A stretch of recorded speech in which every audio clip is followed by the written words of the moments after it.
Let's kick it off with a little trailer. The roots don't lie, and neither do the results. It starts in the soil with a shovel check from Crop Aid Plus, and it ends in the canopy with foliar nutrition that fuels performance. Join us for Roots to Results, a boots-on-the-ground webinar revealing the full Crop Aid system. See real root samples. Hear from field pros like Darren Fisher and Darren Sanders. Learn how to spot stress and compaction and how to respond. Discover foliar tools that assist your crop fast and economically. Plus, get a sneak peek at a new product designed to take on salinity. It's not just talk, it's live. Wednesday, June 11th, 7 a.m. Saskatchewan time. Have the Crop Aid experts answer all your in-crop questions. Register now for Roots to Results. Right on. Well, good morning. Welcome, everyone, to the Roots to Results webinar. Today we have two Darrens, double your Darrens from Crop Aid, the experts. And this is going to be a really fun one because not only are we going to talk about what's under the soil, but we're going to talk about the foliar side. And we have a little bit of a showcase of Darren Sander in the field from yesterday. Some fresh soil and fresh plants. We can take a look at him doing the classic tailgate Crop Aid shovel check they're famous for and learn what that's all about and what the Crop Aid differences are. But as well, we're going to have Darren Fisher walk us through the checklist that they use to really go in detail as to what they're looking at in the field. Then we can talk foliars, and at the end, if there's some time, we can talk a little bit about what they're coming out with to address salinity across the prairies, which we're super excited about.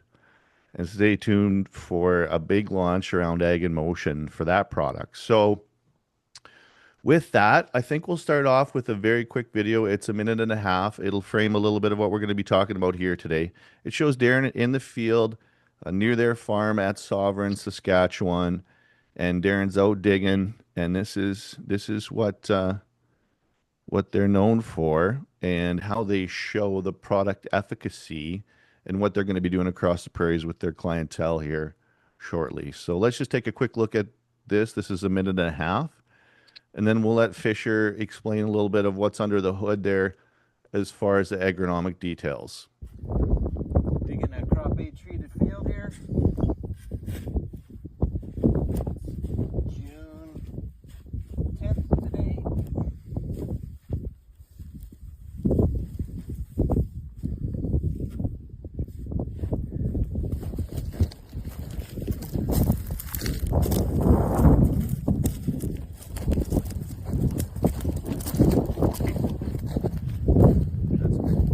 Across the road, and yeah, so we've set the two samples on the tailgate.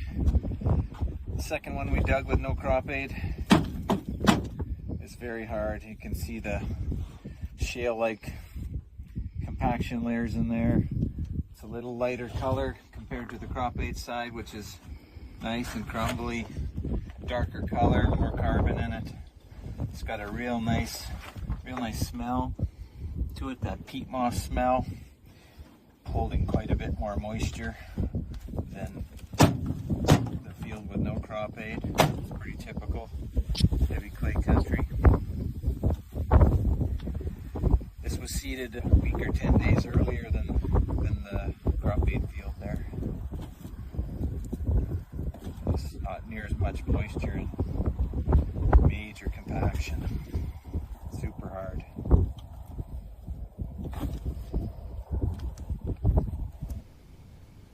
So that gives you a nice little view of what the Crop Aid folks do in the field with clients. And I'm hoping that the participants this morning, the attendees, will chime in and ask some questions as we roll. Fisher here is going to walk us through the checklist that they use in the field and give us a little bit of context. I want to send out a poll here, too, to get everybody's blood flowing. How many of you are doing these shovel checks? I wonder how many producers walk around with the shovel and take a look at what's under the hood in their soil.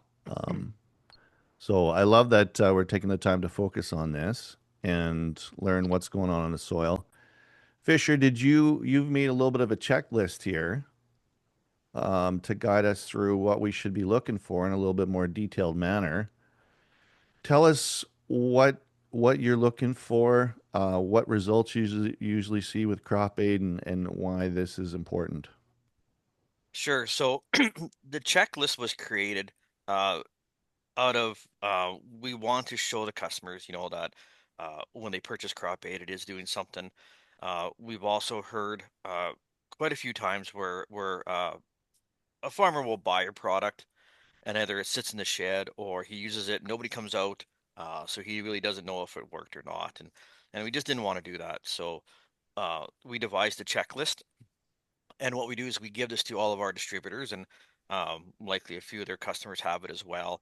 So what it does, it just kind of walks you through um, the stages of the crop. So, you know, 7 to 14 days after seeding. So we'd be looking at what the seed products do in the soil, and then we go, 30 to 60 days after seeding and that kind of stuff. So anybody who uses seed product, the distributor will come out, especially the first year. I mean, we have to get out there and then show you guys, the product's working. So what we do is we go out there and I know a lot of you guys are seeding, so the distributors can take this checklist and they can check off what they see and then, send you pictures and everything else and just let you guys know that they've been out there. So usually, 7 to 14 days after seeding, I know the crop's just up, one leaf stage, maybe two. uh, so we're looking for, that early germination. We do have a video on our website, I believe, that it does show the crop aid seed product. It's germinating. You can see the headlands. The crop is up out of the ground, and where the other untreated side isn't. So that's what we're kind of looking for. I mean, we're digging up. We're looking for quick germination, faster germination, get it out of that soil nice and quick to get it growing. A lot of times when we dig these up, we're finding, especially in cereals, the roots or the stems, they sometimes have a little bit of a brownish tinge to it, kind of a little bit of a slime on it. We don't want to see that. We want a nice white root. We're kind of looking at that. And also too, even at that early stage, even though that the crop is, just out of the ground in that one leaf stage, your roots can be, you know, 2 inches, 3 inches long, and that bacteria and that biology is starting to colonize around those roots even at that early stage. So we're looking for that because obviously, the quicker your bacteria can colonize around those roots, the quicker it can start feeding it nutrients. So that's what we're kind of looking for. A lot of times, I mean, even the cotyledon size is different. I know they do fall off quite quickly, but it's just these comparisons to show that the product's doing its job. A healthier plant's coming out of the ground, better vigor. So, I mean, if we get some of those cold spells and that kind of stuff, I mean, they could tolerate that more. And then also too, insect damage at that early stage. We're kind of looking at that.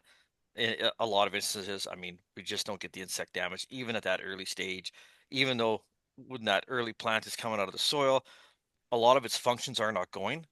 It go like, building proteins and the proper sugars and that kind of stuff. Uh, it's not happening as of yet. It's happening later, but we can still show a lot of that stuff. And like I said, even though, the farmers out in the field seeding, the distributor can still go out, check all that kind of stuff and check off what they did check on that list, take a picture, and then, text it to you or email it to you. So, he's been in the field and you can kind of see what's going on. So those kind of the seed products. And again, I don't think a lot of companies do go out there and do this kind of checks to show that their seed product is working. And the seeds are better, healthier, more vigor. Uh, because again, in that first 30 days, it's very important to get these crops off to the best start we can. Is So then this what more we of a do, check for the Seed Plus or the Crop Aid Plus, Darren?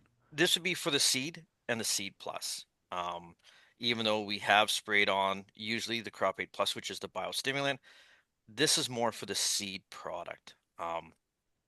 Even though that the crop aid plus is helping, it's been on for a week or two already. This is, good for the seed product, and this is, kind of an early thing.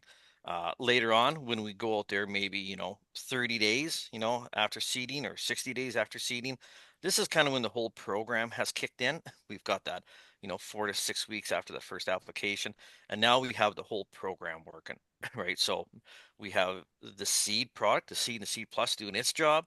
We've got that early start. We've got the, nice healthy roots. We have a better rhizosphere. And what happens below the soil is directly responsible for what's happening above the soil.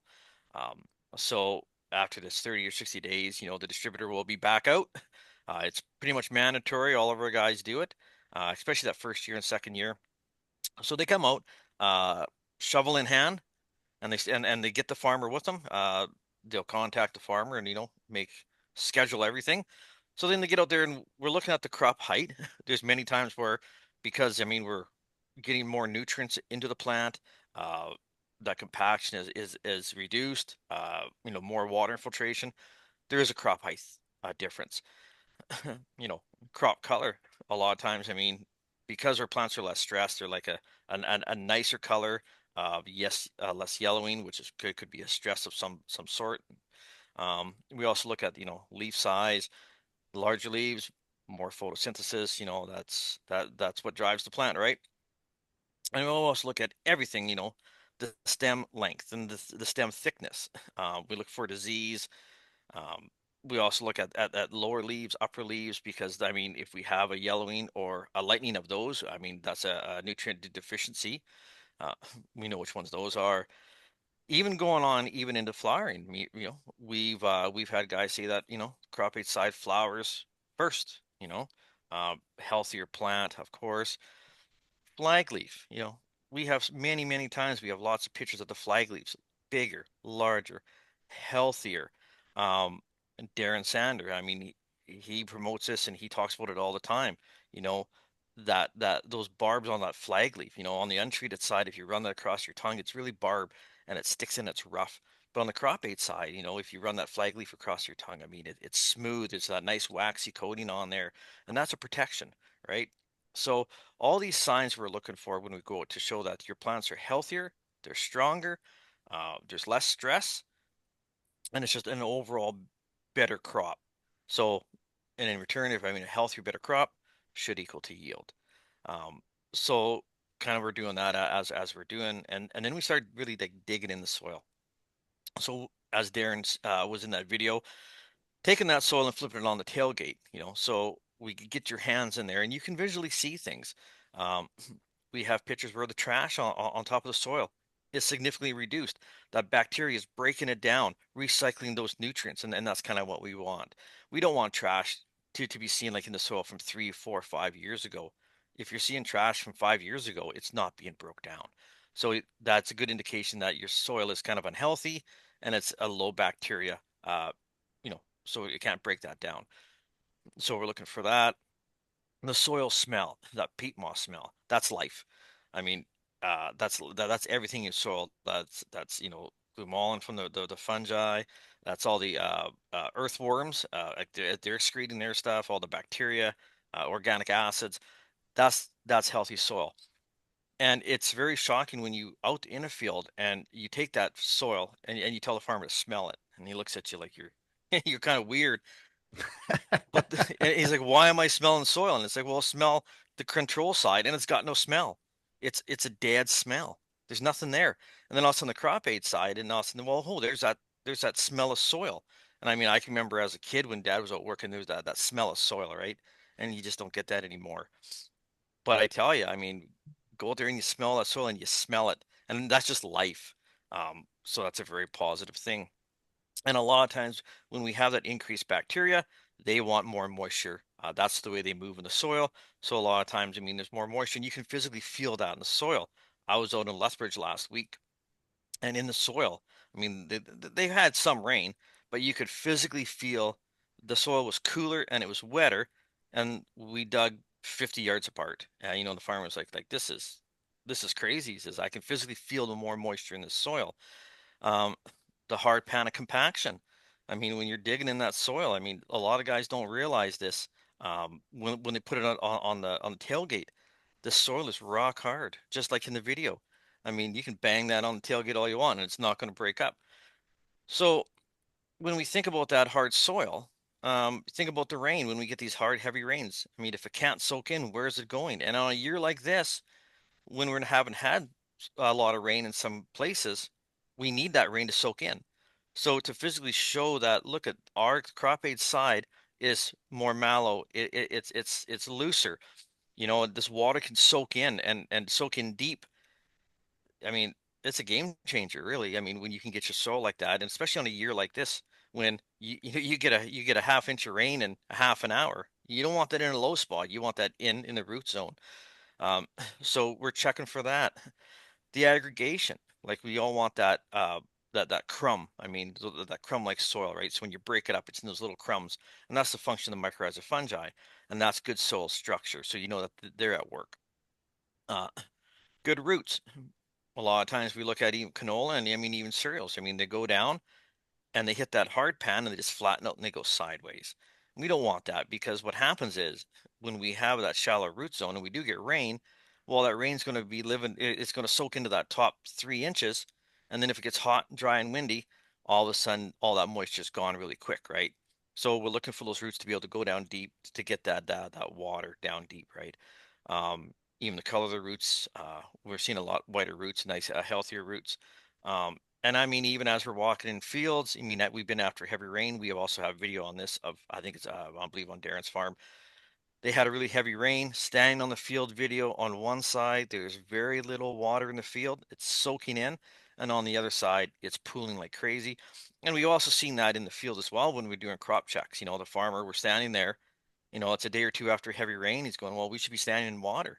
So all these things that we check for when we're out in the field, like, I mean, even soil texture. Um, so when we're out in the field and when we actually have the shovel with the farmer going through all this checklist, I mean, he can see like, holy, like my soil is improving.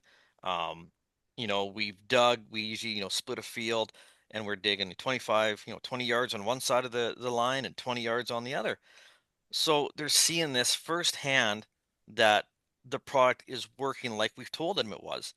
And that's kind of sometimes what's missing out there is just this, you know, this interaction with the farmer. Um, so all of our distributors have this. Um, I mean, if you have a distributor, talk to him and he can get you a copy and you can do this yourself. But this is kind of what we go through, so we make sure that everything's checked off and we've checked everything with the farmer. And so when we leave, you know, you've seen the product work, you know that that someone's been out and your dollar's been well spent. That's an incredible overview.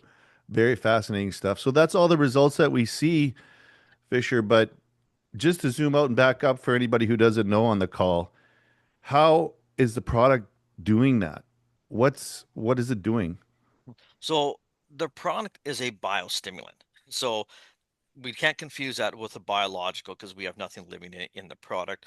Uh, in the manufacturing process, there is no bacteria, nothing added. So it's a pure biostimulant. Um, so over time, what's happening with our fertilizers, you know, we're getting some high rates of fertilizers, these chemicals, and what's happening is this soil is becoming it's just farming. I mean, we can't avoid it when we're looking for a high production, high yielding crops. I mean, that's our goal, right? So the downside is, I mean, we're getting a low bacterial population in the soil, lower fungi levels in the soil, and this is kind of the snowball effect, right? So what our product does, the Crop Aid Plus and the Crop Aid seed products, it stimulates that bacteria to grow and expand, and I believe in the one study they applied it to the soil, and in 14 days, it increased the soil bacteria by like 325 times. So when we get this increase of bacteria, we start to mineralize all the fertilizer more. We start to break down all the trash in the soil more. And then also too, when we have an anaerobic soil or a compacted soil, we have to have a balance in the soil. There's always bad bacteria and there's good bacteria. Uh, there's bacteria that lives in anaerobic, and there's bacteria that move in between both. And we want that healthy predator-prey relationship in the soil. It has to be balanced. Uh, so, because if one gets out of balance, I mean, things go backwards in the soil as well. And a lot and mycorrhiza fungi. I mean, you know, what we're doing to that is, I mean, we're having low numbers in those as well, and we need a high percentage in your soil of mycorrhiza fungi because those are responsible for soil structure. Those are the ones that take out those hard compacted soil particles and glue them together into those soil crumbs that we see. So that's what the product does. It just increases the soil bacteria and the soil fungi in the soil to high levels so it works properly. It's amazing to me that these little bugs could do all that in the soil, and they do it basically for free once you tell them to get going with the right trigger, as you put it. We had a little poll. Have you ever done a shovel check? And 23% said yes, regularly. Regularly shovel check. 36% said a few times. 27% said not yet, but they are planning to. So that's positive. And 14% said nope. I let my boots do the scouting. And guess what? Nobody said that they can't afford a shovel. So I'm grateful for that. That we're all have the means here, and with all of our wonderful quality of life here in North America, we've all got shovels. So we did have a question, uh, and maybe Darren Sander, you can answer this because you'd be the expert on your own fields. How many years had that field had crop aid applied to get the soil like that? Hi.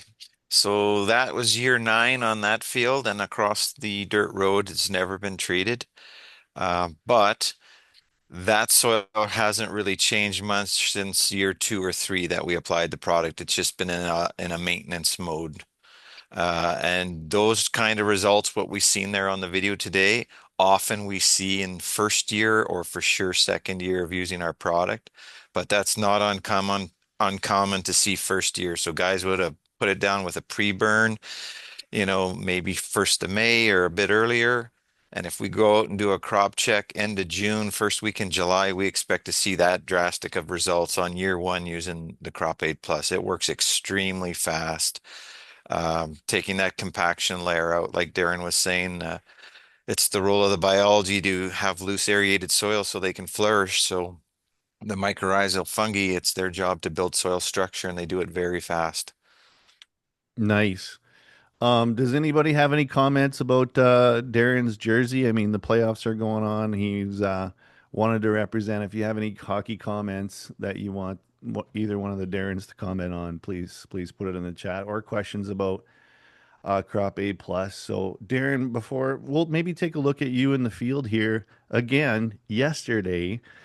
This is very real world. We were going to bring some soil and plants into the studio, but this is probably just as good or better. But it really illustrates how visceral the difference is, and I'm really excited to go see this. And I know Kale was walking on some soil for treated and untreated the other day, and he said it was soft compared to hard. And I did see Bigfoot running on the hard soil there the other day, and his feet were hurting. So um, we feel sympathy for him. But Darren, did you have anything to add to the crop checklist before we look at you in the field again, or anything that came up when Fisher was doing his awesome explanation there? No, I think he covered it pretty well. Our videos here are very early season, so we're not, able to look at, flag leaf early heading right now, obviously, being in June, but focusing on the soil in these videos today. But it's very evident in the plants too when we dig them. It's night and day when we throw them on the tailgate and lay them beside each other. And for me, it's very important that our customers and farmers that are using our products see these results in their own fields on their own soil. It's one thing to look at my fields here or whatever, or see some data, but when we pull up and hand you the spade and you dig your own soil and plants and we throw them on the tailgate and go through it, like Darren just explained, and it's your soil, your plants. This is happening. You just applied it, 40 days ago or 30 days ago, and you're like, how can it change that fast using that little amount of product? And that's really the fun part of the job, is doing the crop checks and seeing the reactions of the customers that are using the product. And they're not spending a whole lot of money on our program. They're getting fantastic results really quick. It's not a 4-year program, it's a 4-week program. And we really want to emphasize that. It's year 1, you're getting drastic results in 4 to 5 weeks. And Instant gratification. Go ahead, Fisher. one thing I want to add to Darren's soil, it's a very heavy clay soil. I mean, sometimes it's hard to tell on a video, but it's a really heavy clay soil. It's high in calcium and high in magnesium. I mean, it's quite sticky when you're walking through when it's wet. So to have that soil like it is, that you grab it in your hand and it crumbles, is actually really quite amazing for the soil that is. I mean, neighbor soils, we're out there all the time. And I mean, you go out there in the fall, going to the neighbors, and I mean, there's huge cracks in the soil. I mean, to the point where your phone rings, just let it go to voicemail, because if you take it out of your pocket and drop it and goes in a crack, it's gone. I mean, so for that soil to be that way, I mean, a lot of guys, we just can't see that on the video, like what kind of soil it is, but it's heavy, heavy clay. So to be able to take it I mean, we've done this in the springtime too, May 1st, go out there and just, you can grab with your hand and it just crumbles, and it's just a beautiful soil for being that, that heavy clay, high calcium, high magnesium soil. It's quite impressive. Well, that brings up something I wanted to ask you two about, that's maybe timely to everything that's going on in Western Canada today with cropping. But I did put it out there in a poll. I'd appreciate your participation. What is the biggest problem that you're seeing with your particular soils out there? Is it salinity? Is it compaction? Is it water ponding? I don't know what some of the other issues that you might be wanting to address based on what you've seen there. But please contribute to that poll.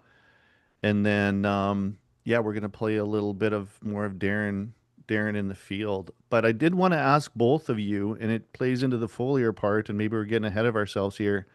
We know a lot of Western Canada is really dry right now.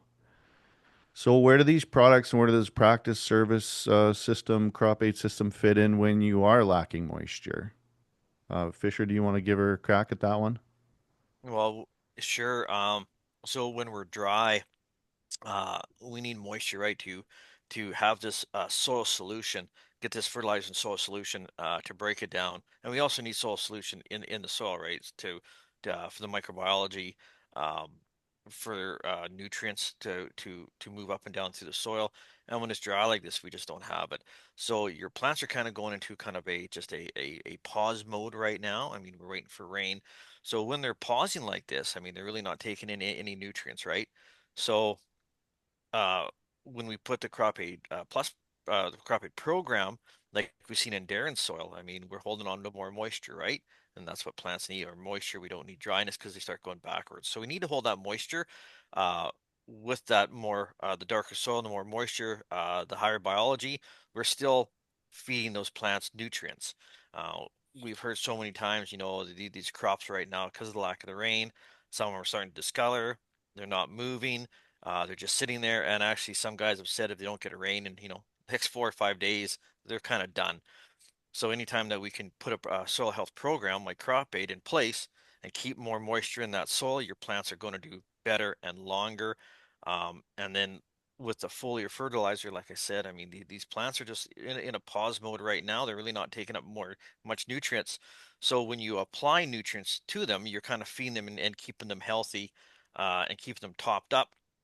So when we do get this rain, they're just going to take off, right?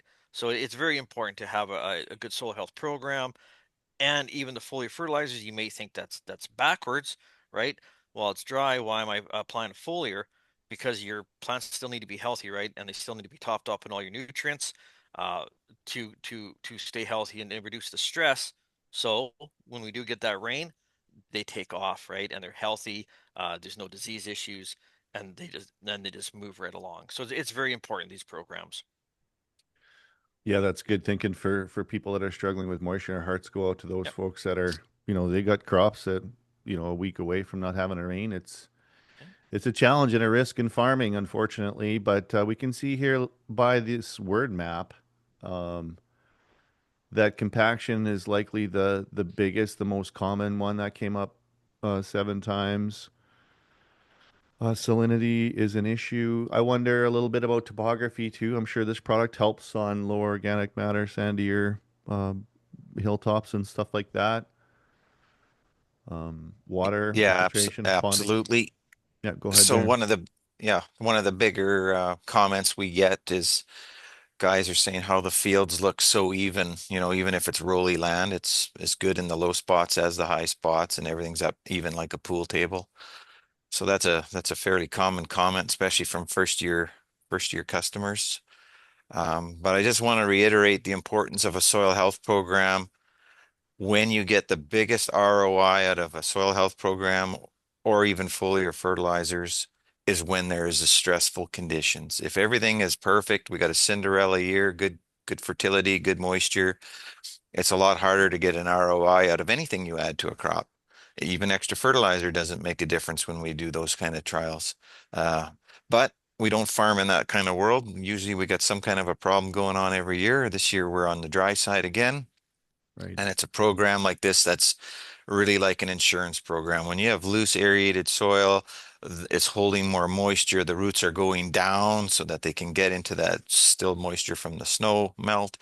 Those crops are just skating right through this dry spell right now. They're not stressed. Uh, and other crops that are in that hard soil, like we just seen on the tailgate of the truck, they're in trouble. You know, those roots are not going down through that concrete-like soil. They're living in the top 2 inches where the drill has slid across. They've got that compaction layer, and that's the end of it. And even if we do get a big dumper thunder shower, it's going to hit that compaction layer and run to the low spots.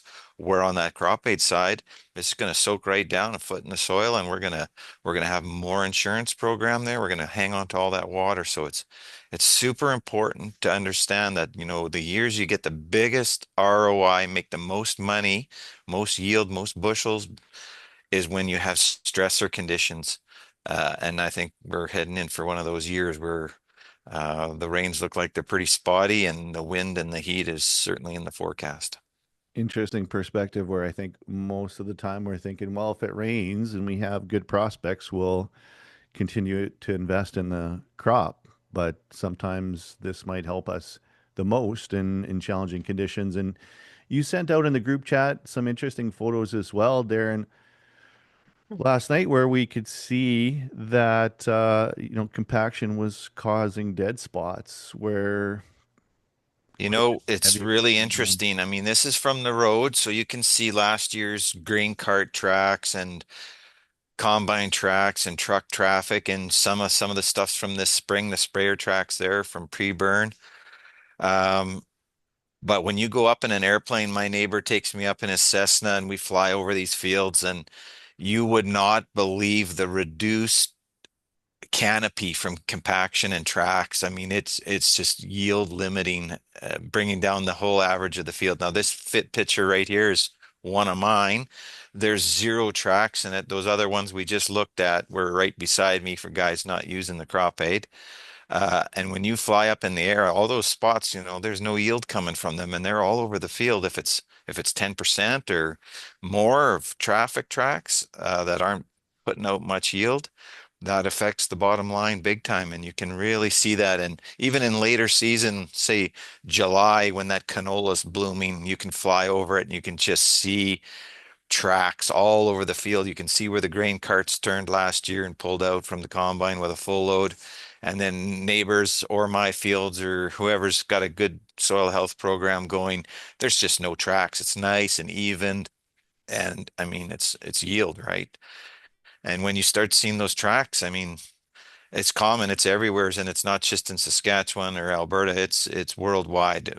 Countries I go to, it's compaction is the number one issue wherever we go. It's just yield limiting. And if we start looking at some countries, even like India, if you look at their production numbers over the last decade, they're declining. That soil is just done. There's just no life in it. So it's a huge issue everywhere. And I see it even our great land in Saskatchewan, and which isn't that old yet, but we're starting to see some big problems show up with salinity and compaction everywhere. Well, I was wondering what the net drag on margins would be in areas of a field where you're applying all of your inputs. You're applying 100% of the inputs, but essentially in these dead spots, you're not getting anything. And I know, Terry, you've done some of the math on there. I might put you on the spot just for fun, but he might not be listening. He might be doing something else. But Terry, you've done some math on areas of the farm that aren't productive and what the net drag on margins are. Could you speak to that briefly?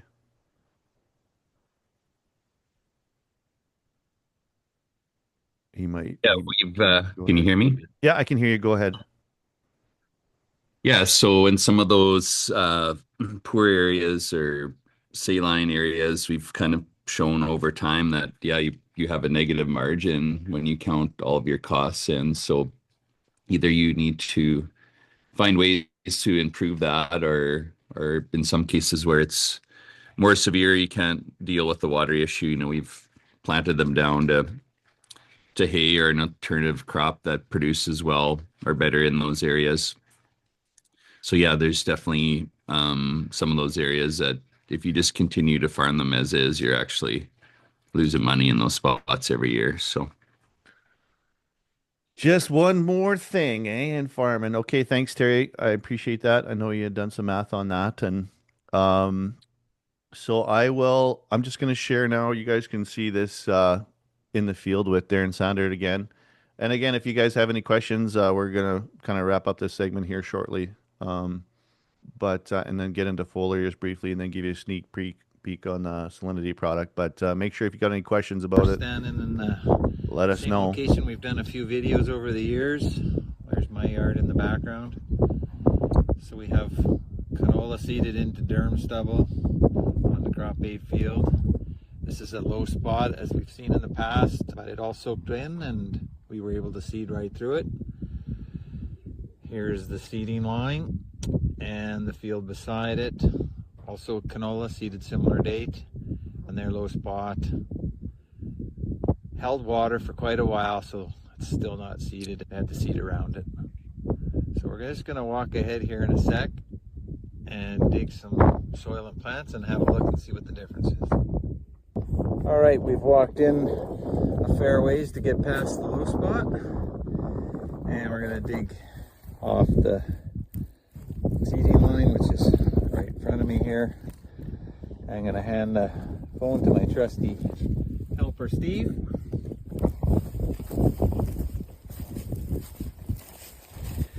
This is interesting when you put the shovel in the ground, how hard it is compared to the crop aid side.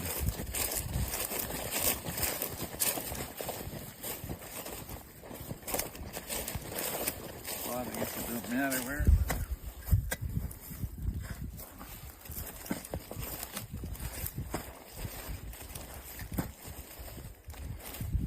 Takes a Just little had torque to half get in inch there. of rain here 3 days ago, so we'll see what the difference is.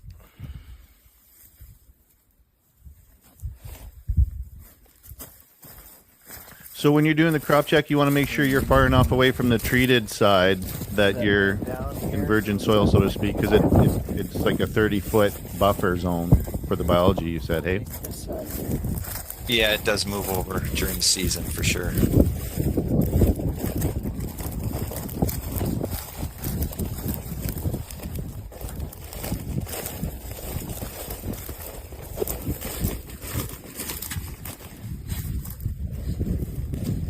It's a lot easier to dig over here. Look at that, right down to the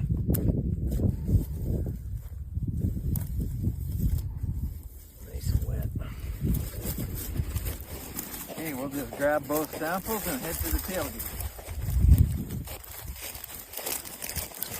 Okay, at the tailgate, as you can see, we've just walked in from the two fields where we dug. And this is the crop aids side here.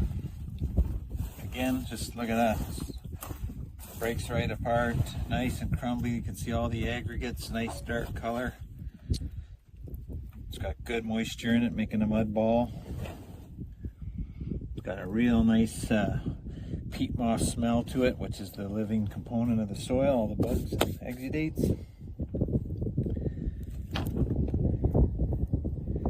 And over here, on the other side, we went in about 30 feet on each side off the seeding line. Nice shiny, typical hard soil. So again, this had a half-inch rain on it 3 days ago.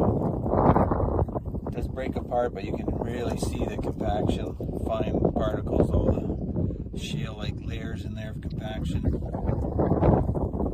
There's a guy trying to rip down through that. If we compare this to our treated soil, this is nice. She was a little windy yesterday. Yeah, windy and smoky. Lots of moisture. Rain's going to soak into this a lot easier than Wind can stop anytime now. see how shiny that is. There's no oxygen in there.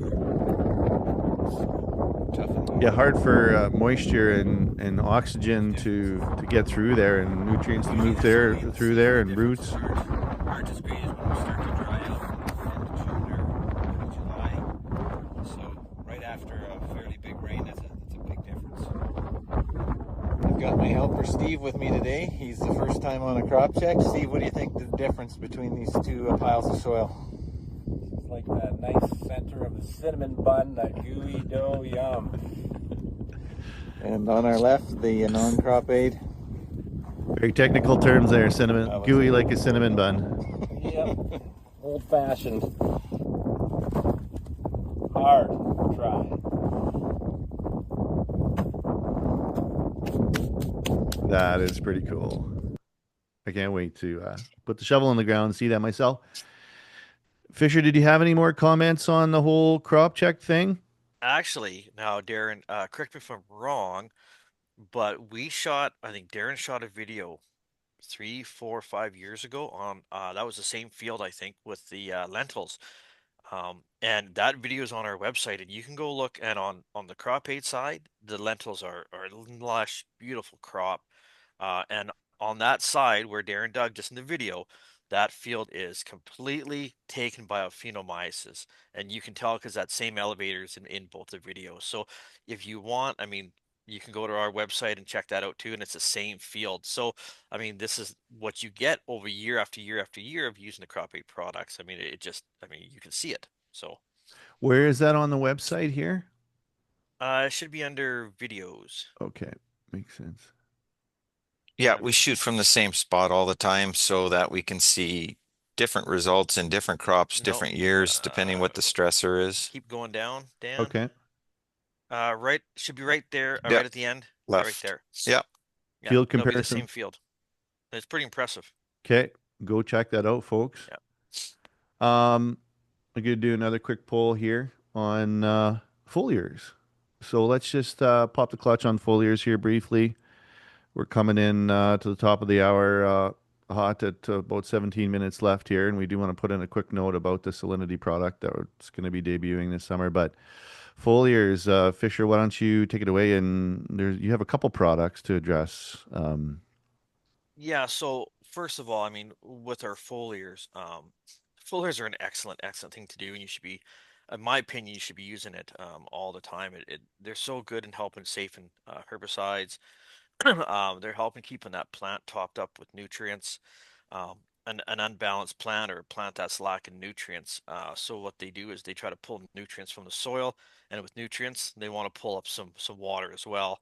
Uh, so now's the time to be using it, and all times as well. So and we do have the two products we make is the Crop Aid Rebound, which is a 71305, and it has sulfur. It's got nitrogen, phosphorus, manganese, iron, boron, molybdenum, zinc, and copper. So a little bit of a higher end, higher phos blend. And then our other product we have is Crop Aid React. So that's a 43610. So we got potassium in there, we got sulfur in there, we got a little bit lower N and P, and we have more micros in there as well. So in some cases they're almost double, maybe even a little bit more than the Rebound. So again, we have manganese, boron, molybdenum, zinc, and copper. So these are two excellent ones. We only have two. We've heard other farmers in the past say with other companies, great companies, they just have a lot of products and they really don't sure what to choose from. We make it simple. And also what Darren has done is he has put in amino acids into the product, which a lot of other products don't have. I don't even know if any product has amino acids in there. So amino acids are great. So they help boost photosynthesis in the plant, producing more carbon to feed the biology, making a healthier plant.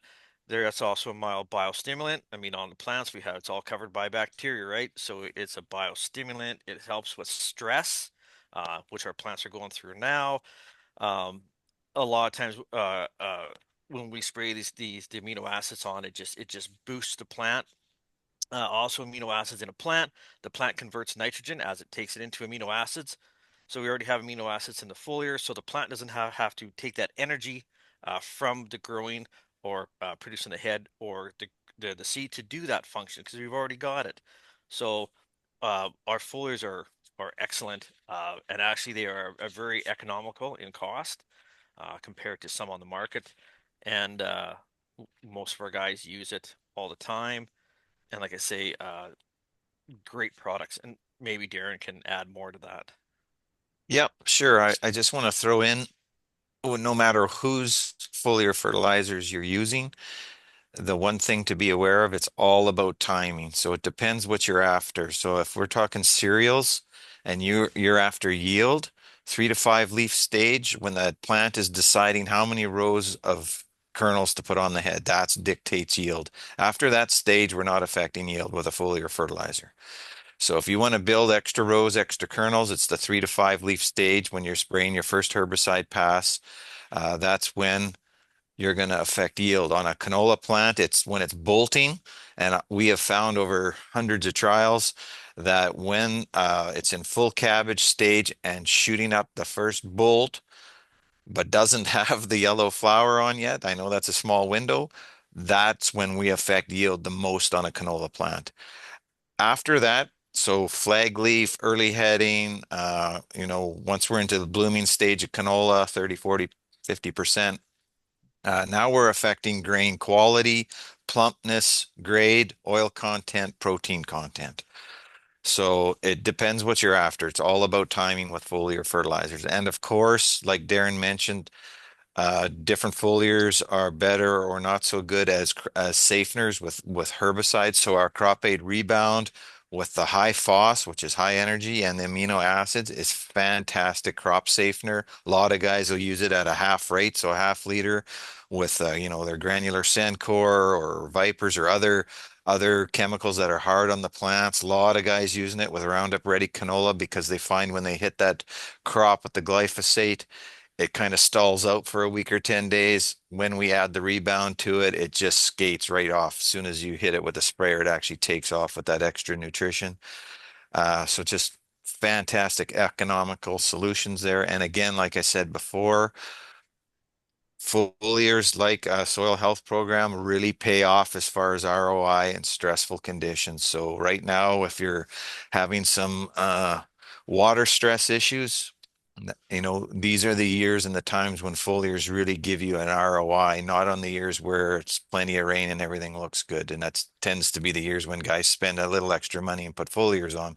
It's actually opposite. When we're having a tough time, that's when the foliar should go on to help assist that plant get through those times. And again, another big stressor is hail, right? So if we have a hailstorm, as soon as you can get on, you go on with that crop aid rebound. That's why we named it that. It's just fantastic after a hailstorm. That high phos, high energy helps heal up that plant quick so it doesn't get diseased and carries on with the rebuilding process and building seed and helping the harvest. So yeah, really good tools in tough times. Lots of great points there. Go ahead, Fisher. And also too, our foliars, not only at herbicide time, we can use them pesticides. So we have, I mean, if you have flea beetles, right, we're out spraying. So if you think of those little plants, right, they've been chewed on, they've been eaten at, they're being stressed. So if you can put on even a half rate of the rebound or full rate, spray it on those little wee tiny plants, they're going to heal up faster, and they're going to get growing out of that faster as well. So I mean, it's going to heal and they're going to rebound out of that stressful. Even at fungicide time is a great time to put on a foliar as well. And also too, foliars do last about 3 weeks. So by the time you apply them, by the time they get into the plant and be translocated throughout the plant till the nutrients are really not in the plant anymore, it's about 3 weeks. So it's not, you don't get just that little wee tiny burst. You get a good period of time with a foliar. So many of our guys are going, on at herbicide time, and then they may be going on a fungicide time just to keep that plant, all those nutrients, in that good zone where the plant likes to be in. We had a question here from Arthur Ward. Are there any tank mixing issues with Crop Aid Plus or either of the foliar products? Not really, no. That's one thing that we work on every year, especially with the Crop Aid Plus being a lignin-based product. The goal is to be able to tank mix with every product under the sun in every condition, even off label with every type of water. So that's that's something no other company is doing to try and mix with absolutely everything. And like this year, we had no phone calls. It's working fantastic. We do have instructions on the every jug, every tote, because we do treat mixing orders a little differently with dry flowables versus other chemicals. So if you follow the instructions or ask your rep for some help, there's no issues whatsoever with any of our products mixing. And the foliars especially are really bulletproof. They'll go with anything. So That's part of the And manufacturing magic is getting all these key ingredients to work together with all these different tank mixes because it's a jungle out there. Fisher? yes, so also too, when you're talking about using the crop aid, if you're talking to one of us at a trade show, or if you phone the number or you talk to one of our distributors, what they will do is they will walk through with you proper mixing procedures. Water is a huge one. I mean, we have all different kinds of waters. You know, your bicarbonates make a difference. Your TDS makes a difference. Your pH makes a difference. So we will ask lots of questions, and we will make sure that you're okay. You know how to mix the product. You use the proper mixing procedures.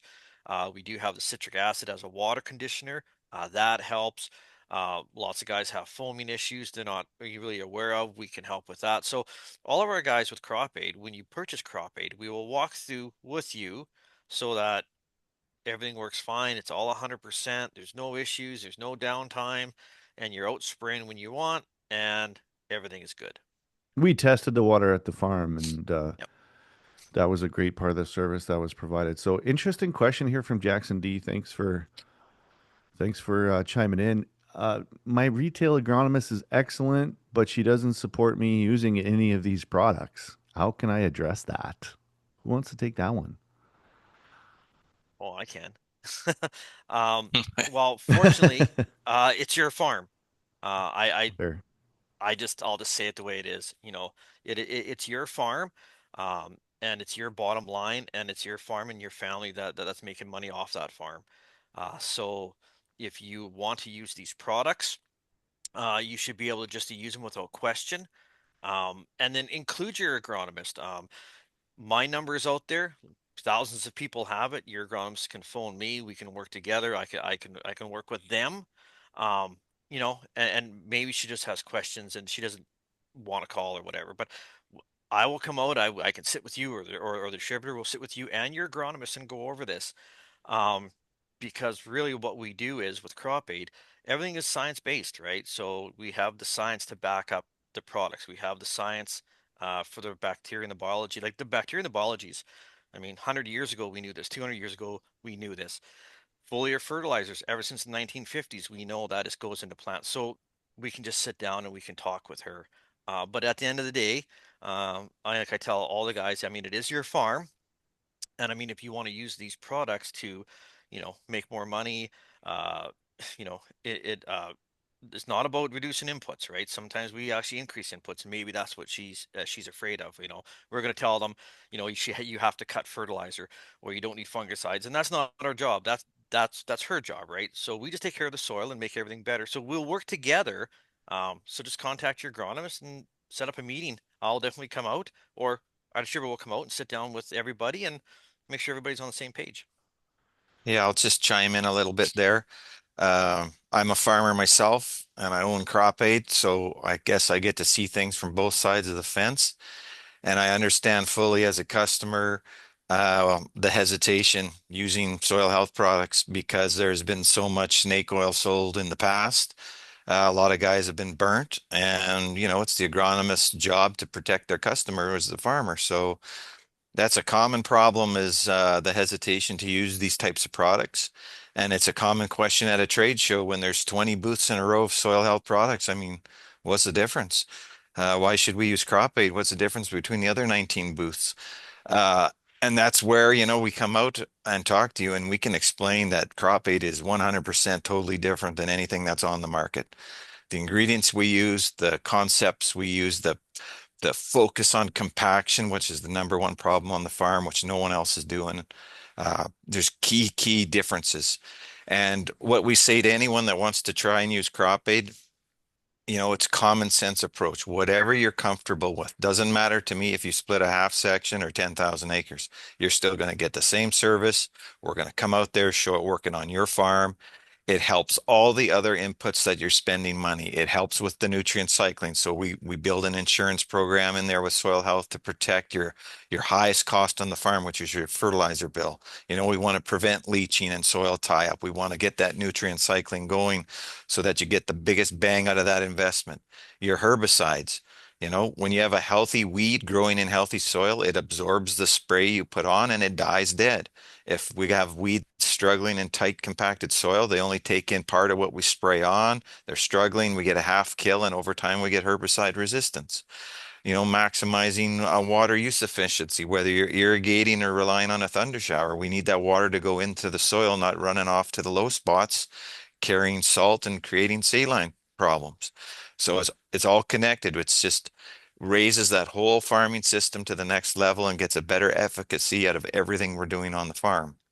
And when we have agronomists that are hesitant, it's usually because they don't quite understand why our product is totally different than anything else on the market. And all we ask is for the opportunity to talk to them, have them come out when we're doing the soil checks, let them dig the soil, explain everything that's going on and why it's going on. And if they want to get really technical, we've got a binder 4 inches thick of all the science-based reasons why these ingredients work and work together and do what they do. So it is a challenge, and it's an education process now to build the trust back in the market that, hey, there is finally a product that's manufactured locally from a farmer-based point of view that actually works. Wow, that Oilers jersey's really got you fired up this morning, Darren. I'm doing the best I can. Elbows out. I got the C on. Right on. I love it. Okay, well, let's bring it home. We got 3 minutes left. We want to give the elevator pitch on something that's happening here this summer. Very, very exciting. A brand new product from Crop Aid that's going to address one of the worst scourges of humanity in terms of farming, salinity. Fisher, you want to give your elevator pitch here? And then we'll let Darren wrap it up. Darren Sander wrap it up and bring it home. You got 3 minutes. So basically, in the past, a lot of people have tried to address salinity as a compaction issue, and that's why they have failed. So at Crop Aid, what we've done is we understand this is a water issue, so we've made a product to address that. So when we spray our product that will be launched here pretty soon on the saline areas, it helps reduce the water rising in the soil and bringing up those salts. We've had it on, I don't know how many farms, thousands of acres, and all positive results. And it's working. Actually, it's working amazing. And it's a program. It's a Crop Aid program, and we can go all over that. But I'll tell you, in the 3 years we've been testing this product, every single farmer has come back with positive results. We've regained one farmer 600 acres back. We have crops growing where it's never grown before. So it's exciting, and I don't think there's nothing on the market like this. Well said. Mr. Yeah, Sander, I'll just throw in a little bit of, the saline spots where we're getting the runoff from the fields and having those pressure areas where it's just shiny black now, we're starting to turn white and nothing's growing. The water is not percolating down through those spots and taking the salts away. So this product is not a biological or a soil health product. It's a chemistry, it's a chemistry problem in the soil. So we're breaking the surface tension of the water. We are neutralizing the bond between water and soil. That water is draining, it's taking the salts with it, and the crops are growing. I mean, it's really that simple. We can get more technical, but spots that are shiny black and haven't grown anything in 20 years and have a ring of kosher on the edge, we're getting germination right through those spots on year one. And no, it's not as good as the rest of the field, but by year 2, year 3, you can't even see where most of those spots were. It's fantastic. So, like Darren said, there is nothing like this on the market. It's brand new technology, and it cost effective, spot spray it in the fall, super easy. Yeah, it's going to be awesome to go out there and address some of those spots this fall. And we're gonna, we're gonna have the huge launch at Ag in Motion with a big tent with beverages in it and some good information. Yeah, we're going to be doing a webinar a week before, and there's going to be billboards at the show. There's going to be exclusive spaces to rub shoulders with the Crop Aid experts and learn more about the product. And so we'll definitely see you there. So Thanks everybody for your attendance. I put it in the poll there. If you wanted some follow up from someone from the Crop Aid team, we can certainly do that. And we appreciate your time. We know it's precious this time of year. If you have any questions, you can reach out to Crop Aid or to Aberhart Ag, and we can help you get lined up with whoever's most appropriate to get these products working for you on your farm. So good luck, everybody. Stay safe out there. Pray for rain, and good luck until we see you. I'm sure we'll see you for sure at Ag in Motion. Take care. Thanks, Darren. Thank you. Thanks, Fisher. Thank you. Great job.